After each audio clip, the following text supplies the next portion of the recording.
The Strange Power of the Lazy but Ambitious Man, Carl Jung bears a strange contradiction that lives inside many of us, especially those with big dreams. You want to create something meaningful, to build an empire, to leave your mark on the world. But at the same time, you find yourself lying in bed, not moving. The motivation feels buried under a thick fog of inertia. You dream of greatness, but your body resists the grind. You want to become something exceptional, but you struggle to start anything at all. And it's easy to dismiss this inner conflict as weakness, laziness, procrastination, failure of will. But what if it's something else? What if this paradox of being both lazy and ambitious is not a flaw, but a clue, one that Carl Jung would have told us points towards something deeper in the psyche, something the modern world has forgotten how to see? Jung believed that the unconscious was not just a place where we buried our traumas or repressed emotions. It was a vast, living intelligence within us, and trying constantly to bring us into wholeness. And sometimes, when we feel stuck, when we feel like we're sabotaging ourselves, it's not because we're broken. It's because the unconscious is withholding energy. It's saying, no, not like this. You think your laziness is just a lack of discipline, but what if it's a protest from the soul? A rebellion from the deeper part of you that refuses to waste life on meaningless ambition. Click subscribe to this channel to get more profound insights. Because here's the thing, not all ambition is noble. Some ambition is just ego in disguise. It's the desire to be seen, to dominate, to prove something, to escape shame. And when ambition is rooted in fear or emptiness, the unconscious knows. It won't give you its full energy. You'll find yourself half trying, half caring, feeling guilty, feeling frustrated, wondering why you can't just get it together. But maybe the real question isn't how do I overcome my laziness? But maybe it's what part of me refuses to move and why. That's where Jung takes us, into the shadow, and into the parts of ourselves we ignore or misunderstand. The lazy but ambitious man is not a contradiction. He is a man divided. One part wants to climb the mountain. The other part is curled up in the cave. And until those two parts meet, until they speak, until they reconcile, you remain stuck in a loop of dreaming and delaying. You scroll through motivational content, you write to-do lists, you fantasize about success, and then you do nothing. Not because you don't care, but because some deeper part of you is asking a more profound question. Is the thing you're chasing actually worth your life? You see, ambition in our culture has been hijacked. It's been stripped of depth. We're told to hustle, grind, win, repeat. But Jung would say that true ambition isn't about domination, it's about individuation, and becoming fully yourself, integrating the conscious and unconscious, doing the work that only you can do. And here's the twist. Sometimes laziness is the only defense your soul has left against a life that is out of alignment. It's not that you're lazy, it's that you're not yet aligned. But let's get practical. What do you do when you feel this way? When you're stuck between the fire of your dreams and the weight of your resistance?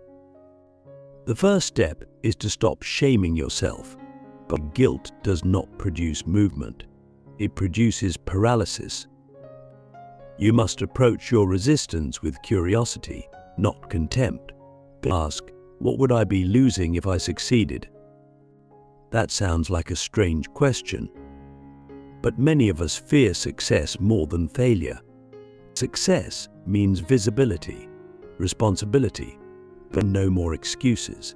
It means leaving the comfort of your identity as a potential and stepping into the discomfort of being real. And some part of you may not be ready for that. So you sabotage, you delay, you distract. But not because you're weak, but because you're trying to protect something. Jung would say, don't fight that part, listen to it. What is it afraid of? What does it want? And then, even more importantly, what does it need in order to trust you? You cannot bully your unconscious into obedience. You have to negotiate with it. You have to show it that your ambition is not a threat to your authenticity. That your goals are not just masks, but mirrors reflecting your deeper purpose. Here's something to reflect on right now. What if your laziness is sacred? What if it's the guardian of your real path, blocking every road that leads to a false version of your destiny? What if the reason you're tired is because you're carrying ambitions that don't belong to you? That's not weakness, that's wisdom. The lazy but ambitious man isn't broken. He's waiting not for motivation, but for meaning. And when that meaning arrives, when the ambition becomes rooted in truth, not performance, then something incredible happens. The laziness disappears, energy returns, clarity sharpens, and your movement becomes unstoppable. Because when the unconscious finally says yes, when it trusts your conscious mind again, it gives you the full force of your life's energy. And that kind of ambition, it doesn't burn out. It doesn't need caffeine or shame or comparison to keep going. It moves like a river, quiet, steady, and inevitable. The hidden genius of the procrastinator, why delay is sometimes the deepest form of preparation. We've all been taught to see procrastination as a character flaw, a sign of laziness, disorganization, or fear. And on the surface, that seems fair. Deadlines pass, opportunities are missed, and the guilt hangs heavy. But what if procrastination, in its most misunderstood form, is not a failure of effort, but a form of unconscious intelligence? What if underneath the delay, there's a purpose we haven't yet recognized, one that Carl Jung would have seen not as avoidance, but as the psyche's way of timing transformation? Let's look at this honestly. There are moments when you procrastinate out of fear, yes. But there are also moments when you delay because something inside you knows you're not ready yet. Not intellectually, not emotionally, not spiritually. That readiness isn't something you can force, it's something that ripens. And when you move before you're ripe, what you produce often lacks weight, but it's hollow, it's rushed. It doesn't carry the depth or clarity that your soul is capable of. So, unconsciously you stall, not because you're lazy, but because you're waiting for the deeper alignment to come into place. And if that's true, then procrastination might not be the enemy of progress, it may be its precursor. This is where Jung's concept of individuation becomes essential. He believed that our lives are not meant to follow a linear path laid out by society or ambition, but a spiral path, one where we circle around the same themes again and again, but gaining deeper insight each time. And sometimes, when we procrastinate, it's because we're circling. We're not stuck, we're deepening. We're allowing the unconscious time to surface the knowledge, symbols, and inner clarity we need in order to act from wholeness, not just urgency. Think about it.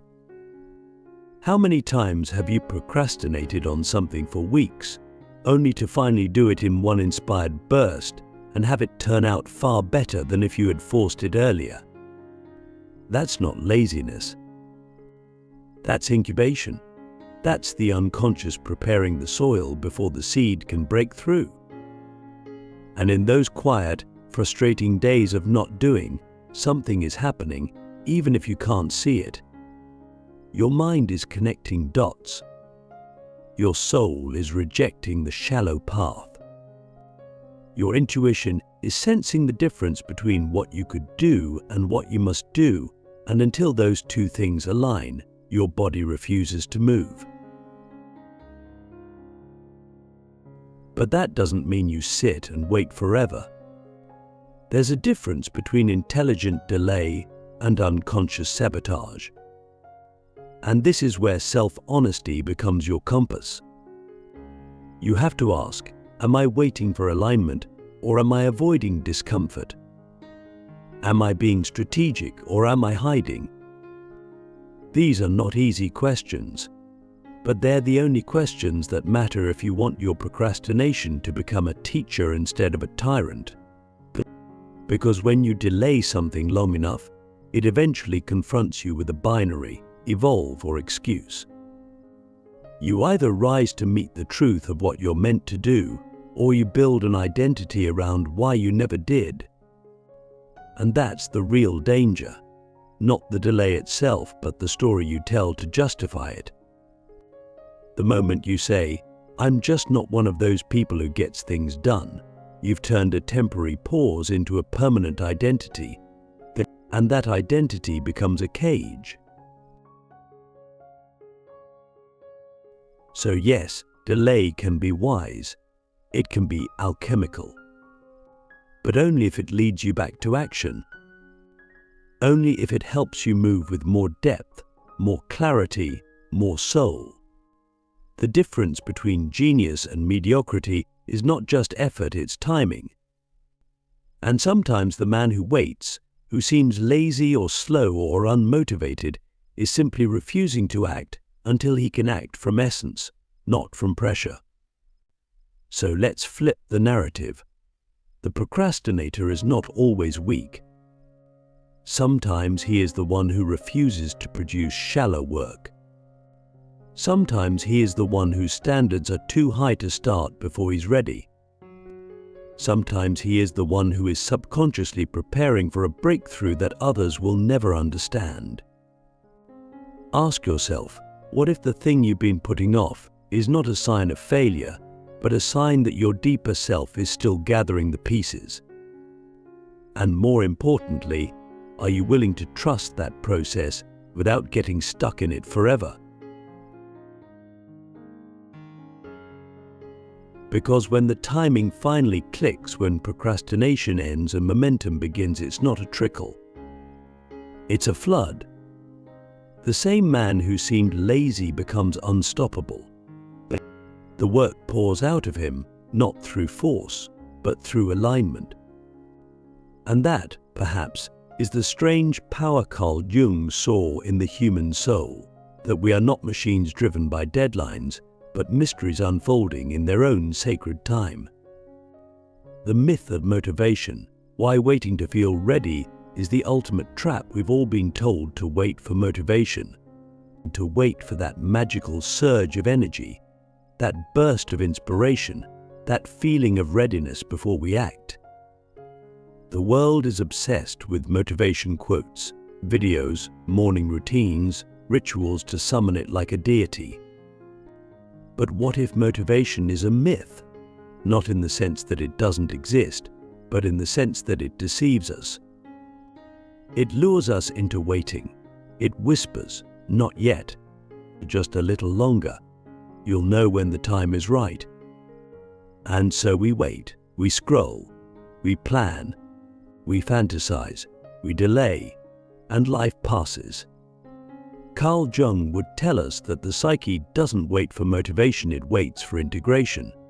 Motivation is a surface-level emotion, fleeting and unreliable. But integration, when your conscious goals align with your unconscious truth, that's when real action begins. And often, the only way to reach that alignment is by moving first, before you feel ready. That's the paradox. The act precedes the energy. The fire is lit after the match is struck, not before. There's a deep psychological cost in waiting to feel ready, because readiness, as we imagine it, is often a fantasy. We think it will come like a lightning bolt, like a sign from the universe. But most of the time it doesn't. Readiness is not something you wait for. It's something you build. It is constructed in motion, not in stillness. And the man who waits for motivation becomes a spectator in his own life, sitting on the sidelines while time, opportunity, and self-respect quietly decay. Let's be brutally honest. How many things in your life have you postponed, not because they were impossible, but because you didn't feel it? How many dreams have you left dormant because some part of you is still waiting for the perfect day, the perfect mindset, the perfect plan? And if you're still waiting, here's the real question: what if that day never comes? Will you still be waiting in 5 years? 10? Will your ambition become a ghost you walk beside but never touch? The truth is, the most powerful people in the world, the ones who actually reshape their lives, don't rely on motivation. They rely on momentum. They understand that starting is ugly. It's awkward. It's small. But starting cracks the shell. Starting invites the unconscious to come forward. Jung believed that the psyche responds to ritual, to movement, to symbolic action. When you move, even slightly, you send a signal deeper than thought: we're doing this. And then, like a ripple, the energy begins to follow. Waiting for motivation is like standing at the edge of a cold ocean, hoping to feel warm before you dive in. It doesn't work that way. You jump in, you shock the system. You become the kind of person who moves despite the resistance. And in that movement, you reclaim something ancient: your agency, your will. Not the will to dominate or control, but the will to begin, again and again, no matter how many times you've stalled. You see, the lazy but ambitious man is not doomed. He's not broken. He's simply been lied to. He's been told that clarity comes before action, that confidence comes before risk, that energy comes before effort. But the opposite is true. The man who acts first becomes confident. The man who risks becomes clear. The man who works becomes energized. And that reversal changes everything. So here's the question that might change your life. Are you willing to act without feeling ready?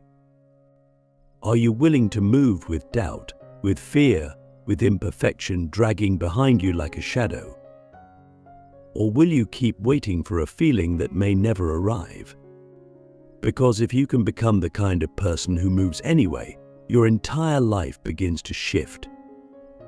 Not because you forced it, but because you stopped waiting.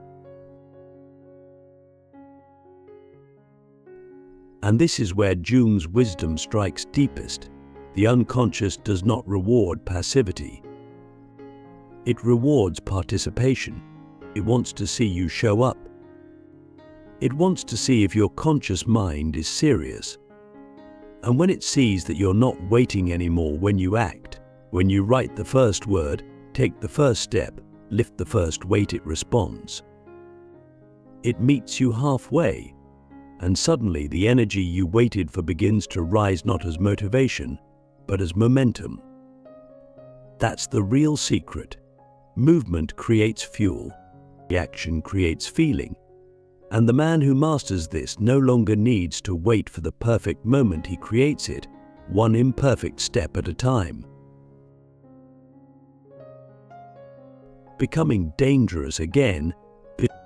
Why reclaiming your inner fire is the answer to modern burnout. There's a quiet tragedy happening across the world, especially among men who once burned with ambition.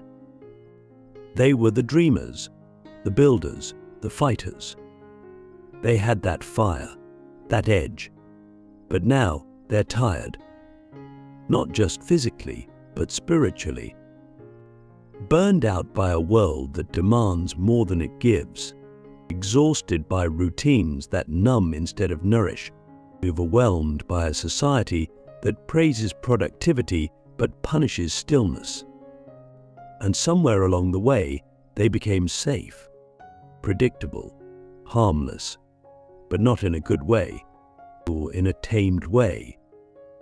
And what Jung would say is this: a man who has lost his fire is not at peace, he's in danger.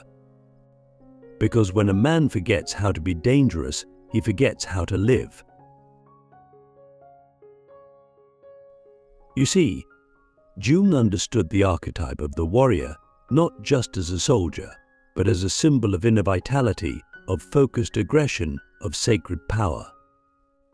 And when that archetype is suppressed, when society conditions you to be endlessly agreeable, endlessly polite, endlessly manageable, your soul begins to rebel. Not with rage, but with numbness. That's what burnout really is. It's not just fatigue, it's the death of desire, the silence of the inner fire, the slow erosion of your will to fight for your life. And here's the harsh truth: no amount of rest can fix that. Because burnout isn't just about overworking, it's about underliving. It's about living in a way that is disconnected from your instincts, your purpose, your edge. You've been told to be nice, to play it safe, to color inside the lines. And maybe you've done that. Maybe you've followed the rules. And now you feel empty. Why? Because you were never meant to be tame. You were meant to be aligned. And alignment is not quiet. It's not passive. It's ferocious in its clarity. So how do you find your fire again? You stop trying to be safe. You stop trying to be liked. You stop trying to heal in ways that are really just another form of hiding. And instead, you remember who you were before you learned to fear your own power, before you were told to sit down and be quiet, before burnout, before laziness, before the world dulled your sharpness. There was a time when you wanted things with intensity, when you acted without overthinking, when you were willing to risk looking foolish just to feel alive. That part of you didn't die, it just went underground. And Jung would say, it's in the shadow now, waiting for you to reclaim it. But be warned, reclaiming that fire is not polite work. It doesn't happen in therapy rooms with soft lighting and gentle affirmations. It happens when you confront your own cowardice. When you say no to the comfortable path and yes to the one that scares you. When you stop trying to fix yourself and start trying to challenge yourself. When you do hard things not because you're trying to prove something, but because you must. Because your soul demands it. Ask yourself, when did I stop being dangerous? When did I trade power for comfort? And what would it look like to reclaim my edge, not to hurt others, but to protect what matters most? Because a man who is dangerous but disciplined, wild but wise, is a man who cannot be manipulated. But he doesn't burn out because he burns with purpose. He doesn't get stuck in laziness because his energy is rooted in truth, not performance. He doesn't wait for motivation because he moves with instinct.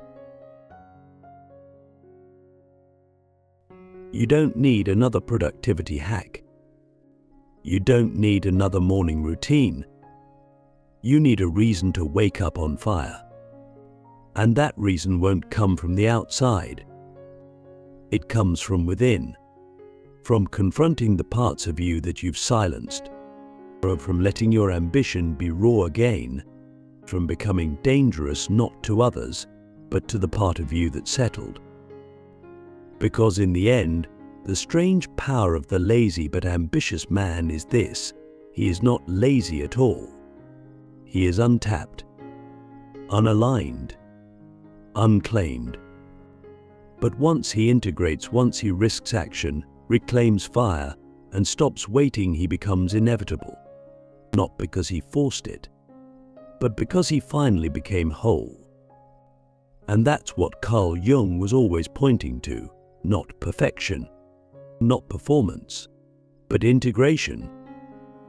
A life where your ambition serves your soul, your laziness protects your truth, and your fire burns not to destroy but to illuminate the path you were born to walk.